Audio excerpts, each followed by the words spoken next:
కర్ణాటక రాష్ట్రం నుండి petrol diesel తక్కువ ధరలకు కొని మన కర్నూలు జిల్లాలకు తీసుకొని వచ్చి ఈ డిస్టిక్ బార్డర్లో ఉన్న మండలాల్లో కొన్ని గ్రామాలలో అధిక ధరలకు అమ్ముతున్నారన్న సమాచారం మేరకు మేము ఈరోజు నేను మా civil supplies deputy tahsildar revenue inspector గారు కౌతాళం విఆర్ఓ గారు అందరము పోలీసు వారి సహకారంతో కౌతాళం మండలంలోని ఊరుకుంద గ్రామంలో కొన్ని ప్రాంతాలను పరిశీలించి ఒక 2 ప్రైవేట్ ప్రెమిసెస్ మీద దాడులు నిర్వహించడం జరిగింది.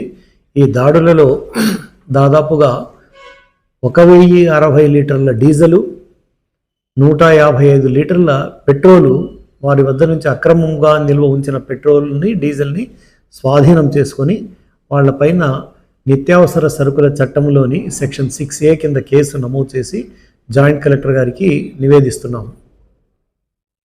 ఇకపై ఎవరైనా కూడా జిల్లాలో అక్రమంగా పక్క రాష్ట్రాల నుంచి పెట్రోల్ కానీ డీజిల్ కానీ తెచ్చి అధిక ధరలకు అమ్మడము అక్రమంగా ఈ విధంగా ఈ చర్యలకు పాల్పడితే వారిపైన కఠినమైన చర్యలు తీసుకుంటామని తెలియజేస్తున్నాం. ఎందుకంటే ఈ విధంగా పెట్రోలు డీజిల్ మీరు పక్క రాష్ట్రాల్లో తక్కువ ధరలకు కొని తెచ్చి మన రాష్ట్రంలో అనధికారికంగా అమ్మితే మన రాష్ట్రానికి రావాల్సిన పన్నులు వ్యాట్ రూపంలో డీజిల్ పెట్రోల్ పైన రావాల్సిన పన్నులు ఈ రాష్ట్ర ఆర్థిక ఖజానా మీద విపరీతమైన భారం పడుతుంది, తీవ్ర నష్టం కలుగుతుంది, పన్నుల నష్టం కలుగుతుంది.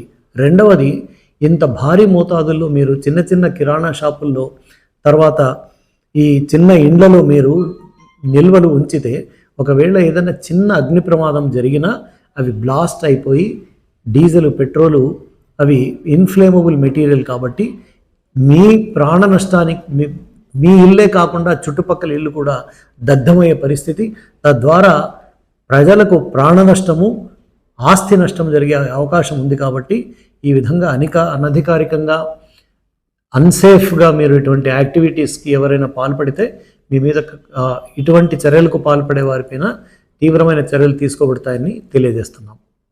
పెట్రోల్ బంక్స్ చెకింగ్ చేసినారు.